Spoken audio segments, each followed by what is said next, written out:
संबंधित प्रशासनाचे गंभीर दुर्लक्ष, अन्न व औषध प्रशासन गाफील. स्टार तालुक्यातील व परिसरातील काही भागात पपईचा वापर करून कृत्रिम चेरी व तुटी फुटी तयार करण्याचा बेकायदेशीर व अस्वच्छ उद्योग जोमात सुरू असल्याचे धक्कादायक वास्तव समोर आले आहे. विशेष म्हणजे ही प्रक्रिया अत्यंत खराब, दूषित पाण्यात व आरोग्याला घातक रसायनांचा वापर करून केली जात असून संबंधित प्रशासनाचे याकडे पूर्णतः दुर्लक्ष होत असल्याचा आरोप नागरिकांकडून करण्यात येत आहे. कशी चालते ही बेकायदेशीर प्रक्रिया? मिळालेल्या माहितीनुसार कच्ची व निकृष्ट दर्जाची पपई अत्यल्प दरात खरेदी केली जाते.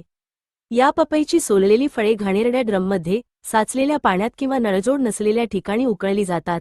त्यानंतर पपईचे छोटे तुकडे करून त्यामध्ये कृत्रिम रंग, सॅकरिन, केमिकल फ्लेवर, सोडा व इतर रसायने मिसळली जातात.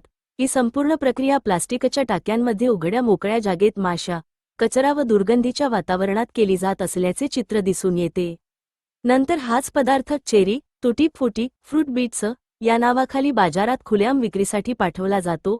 आरोग्यावर गंभीर परिणाम. अशा प्रकारे तयार केलेल्या पदार्थांचे सेवन केल्यास पोटदुखी, जुलाब, उलटी, ॲसिडिटी, गॅस, अन्न विषबाधा, लहान मुलांमध्ये गंभीर आजार, दीर्घकाळ सेवन केल्यास किडनी व यकृतावर दुष्परिणाम होण्याची शक्यता तज्ज्ञांकडून व्यक्त केली जात आहे.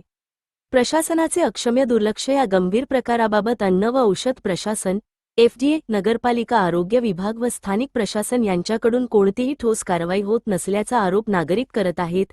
ना परवाना, ना स्वच्छतेचे निकष, ना गुणवत्ता तपासणी. तरीही ही उद्योग बिनधास्त सुरू असून जनतेच्या जीवाशी थेट खेळ केला जात आहे. नागरिकांचा संताप, कारवाईची मागणी. या प्रकरणामुळे नागरिकांमध्ये तीव्र संताप व्यक्त होत आहे. पेक्षा जास्त लहान मुलांच्या खाण्यात जाणारे पदार्थ अशा घाणेरड्या पद्धतीने तयार होत असतील तर हे अत्यंत गंभीर आहे. तात्काळ छापे टाकून दोषींवर कडक कारवाई झाली पाहिजे, अशी मागणी नागरिकांकडून करण्यात येत आहे. तात्काळ कारवाईची गरज. नागरिकांनी पुढील मागण्या केल्या आहेत. तात्काळ तपासणी व छापेमारी, दोषींवर कडक कायदेशीर कारवाई, अशा पदार्थांची विक्री बंद, जनतेच्या आरोग्याच्या दृष्टीने नियमित तपासणी यंत्रणा कार्यान्वित करावी.